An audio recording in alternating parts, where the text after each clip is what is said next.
He called him a dictator. He called him unstable. He called him irrelevant.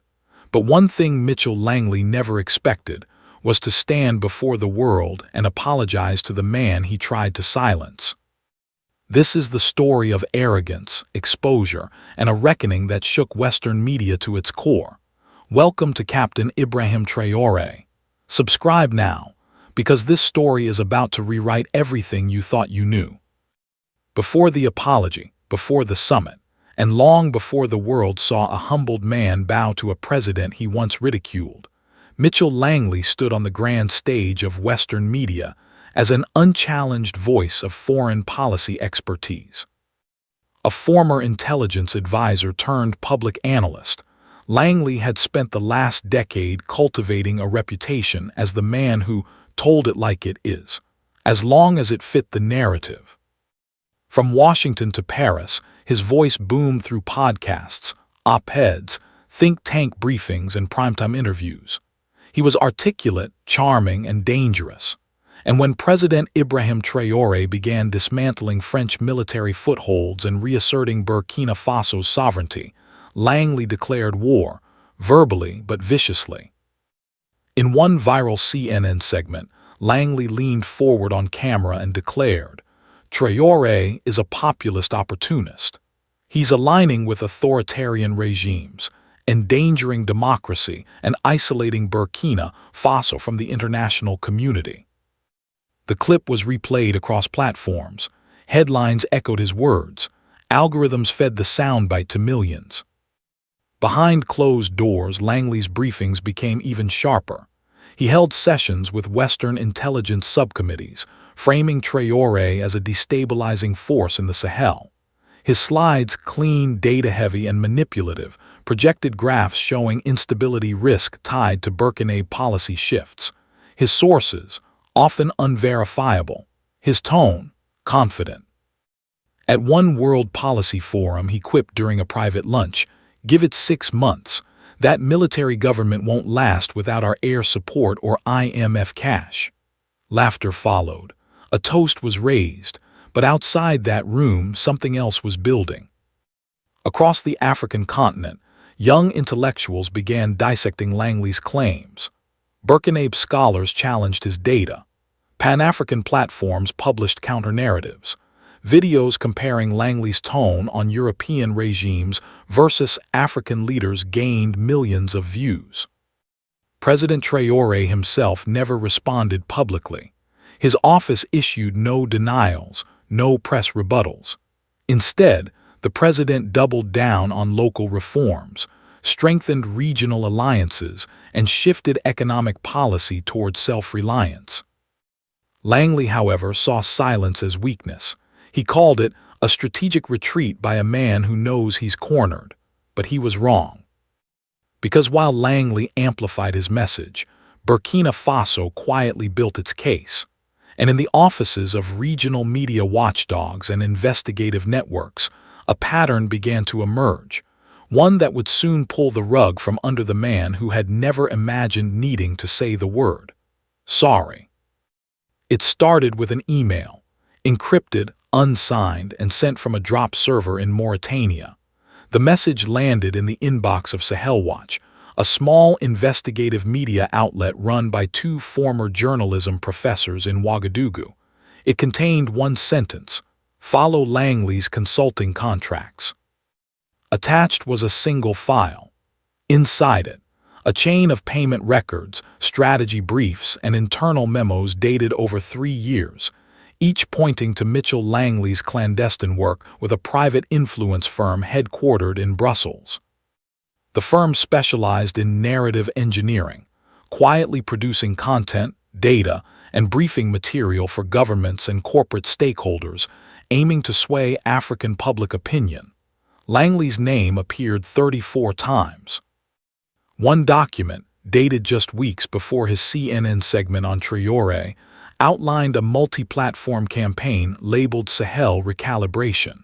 The language was subtle, almost clinical.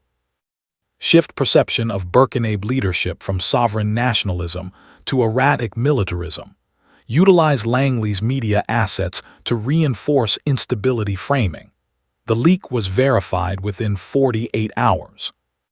By day 3, Sahel Watch published the first of what would become a 6-part exposé titled, "The Langley Doctrine: How Manufactured Opinion Shaped African Policy."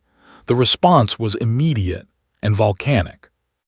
African intellectuals who had long clashed with Langley's talking points took to social media, this time armed with receipts, screenshots, contracts, quotes from the leak set against clips of Langley's broadcasts. He tried to discredit the reports, called it Russian meddling, claimed selective editing. But the documents were too specific, too damning, and then came the second leak. This time, from inside a European Advisory Council. It confirmed that Langley had helped draft a policy memo recommending the strategic isolation of Burkina Faso from international development forums. The memo was distributed weeks after Traore rejected a renewed French military mandate. Suddenly, Langley's critics weren't just Pan-African platforms. They were diplomats, professors, Western journalists who once echoed his lines but now felt betrayed. Langley's downfall had begun, not because he lied, but because the truth got out. And this time, the world was finally listening. The halls of Brussels, Washington, and Geneva shifted tone within days. Emails once titled urgent, Sahel's strategy were now redacted, marked for internal use only. Think tanks scrubbed Langley's name from their expert panels. Conference organizers edited their keynote speaker lineups. Invitations vanished. For a man who once moved between embassies like a diplomat without portfolio, Langley had become a liability. The African Union issued a rare formal statement. Burkina Faso's sovereign decisions shall not be manipulated through external media campaigns. The AU affirms its support for decolonized discourse. Even more shocking was a quiet but telling move by the European Parliament. A scheduled resolution aimed at sanctioning Burkina Faso for democratic erosion was indefinitely postponed. No explanation was given, but insiders whispered that several MEPs had received the Langley documents in unmarked envelopes. Langley's personal circle tightened. Colleagues declined meetings. A well-known media outlet canceled his regular segment, citing editorial recalibration. And former allies, men and women who once clinked glasses at cocktail hours discussing West African politics, now crossed the street to avoid association. Meanwhile, in Ouagadougou, President Traoré remained characteristically silent. He issued no gloating tweet, no triumphant press release. Instead, his government accelerated the rollout of community defense programs, education reforms, and regional trade initiatives. While Langley spun in scandal, Traoré focused on substance. But Burkina Faso wasn't silent. Billboards across the capital bore the words, "We do not need permission to exist." University students launched an online campaign, Decolonize Narratives, that went viral across the continent. Panels were hosted, debates ignited, and in one unforgettable moment, a student stood before a packed auditorium and asked, "If they lied about him, who else have they lied about?" In the West, some brave outlets began to dig deeper, not just into Langley, but into the firms, institutions, and foreign policies that had funded his ascent. Editorial boards questioned how many other experts were quietly acting as mouthpieces for opaque agendas. The diplomatic fallout was no longer about one man. It was about the credibility of an entire system. The request came in a sealed diplomatic pouch, delivered through an intermediary at the African Union and passed with no official record. The letter was brief. Michel Langley, once the loudest voice against Burkina Faso's trajectory, had asked to meet with President Ibrahim Traoré, alone, off camera, off the record. The palace was quiet for nearly 48 hours. Then came a reply, meeting approved under conditions, full transparency, no gag orders, you come as a man, not a title. Langley arrived in Ouagadougou by night, landing on a civilian jet without entourage or press. He was thinner, subdued, dressed in muted gray. No tie, no prepared talking points.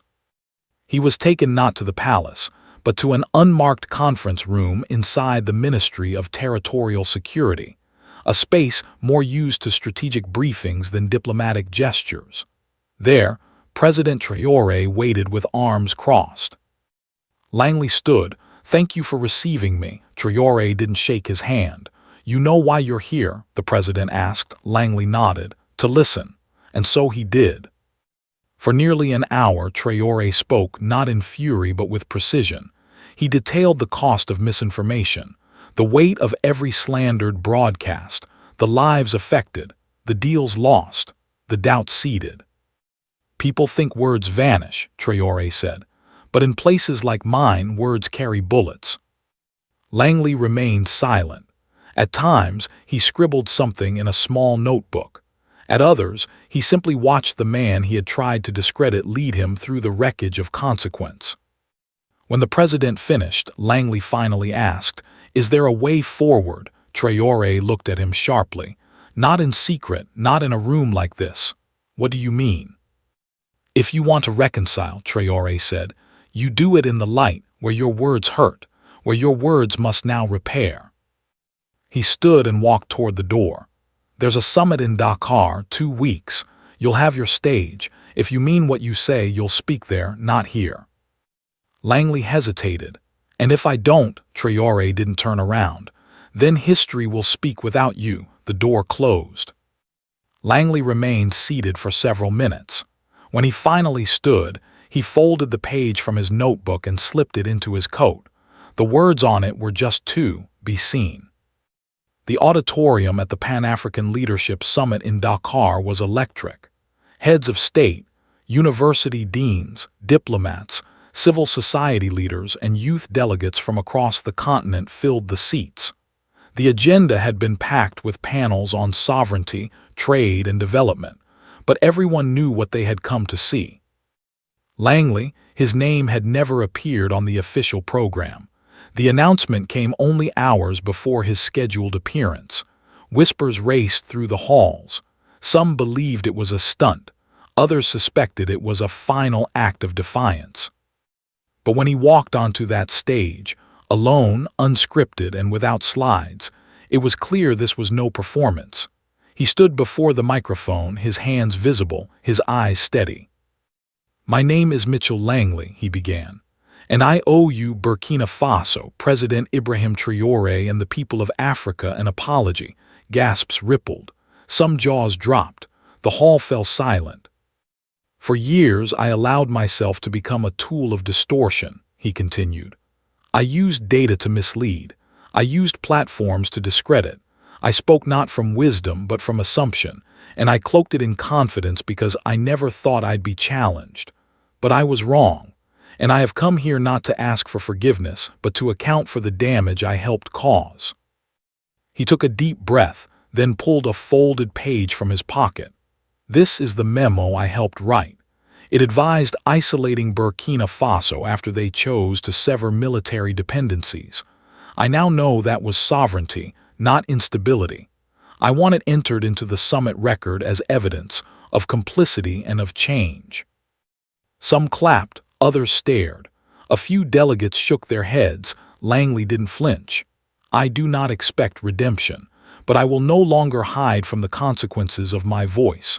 I thank President Traoré not for his silence but for demanding that I speak where the damage was done, in public, with no protection." He paused, "And to every African journalist, scholar, and citizen who questioned my narrative before I questioned it myself, thank you. You did what the systems behind me never wanted. You told the truth." He stepped back, no fanfare, no flourish, just silence, then an eruption, applause, some standing, some hesitant, others unmoved. But history had been made, and somewhere in the crowd, Ibrahim Traoré sat without expression. He had nothing left to prove. Langley had finally done what he refused to for years. He listened. The summit ended. Delegates returned to their nations. The cameras were packed away. But the image lingered. Langley, head bowed, admitting the truth in a city that once dismissed his voice. That single act of humility sparked debates, editorials, lectures, and analysis in languages from Swahili to French to English. But Langley himself disappeared. He withdrew from public life. The podcast stopped. The think tanks dropped his name from advisory boards. A publishing contract vanished.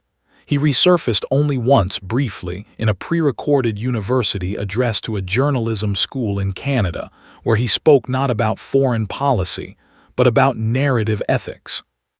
Don't become a headline artist, he warned. Speak like someone will live or die based on what you say.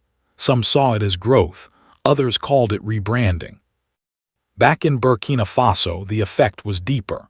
President Traoré's approval ratings surged, not because he had won, but because he had never fought back.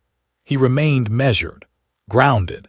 He used the momentum to push through a sweeping media transparency law, mandating foreign content disclosure and narrative funding sources. In schools, Langley's apology became part of the civics curriculum. Critical listening, they called it, and as for the people, they understood something fundamental had shifted. For decades, Africa had been spoken for, spoken about, but rarely heard. Traoré didn't just reverse that dynamic. He let the world see what happens when truth is carried not in rebuttals, but in presence. 1 week after the summit, a handwritten letter arrived at the Burkina presidential office. It bore no seal, no return address. It read, "I meant it, all of it. I will never ask to be defended, but I will spend what time I have left ensuring others like me cannot hide behind influence. ML." The president placed it in a private drawer. He never spoke of it again. And so, the story of Michel Langley did not end with disgrace, nor with redemption. It ended with a silence earned the hard way, and a continent that now listens harder than ever. Thank you for watching. If you believe in storytelling that challenges dominant narratives, honors dignity, and gives voice to those once silenced, this is your channel. Don't forget to like, share, and most importantly, subscribe to Captain Ibrahim Traoré for more real stories that echo far beyond press rooms and power corridors. Because here, we don't just tell stories, we set the record straight.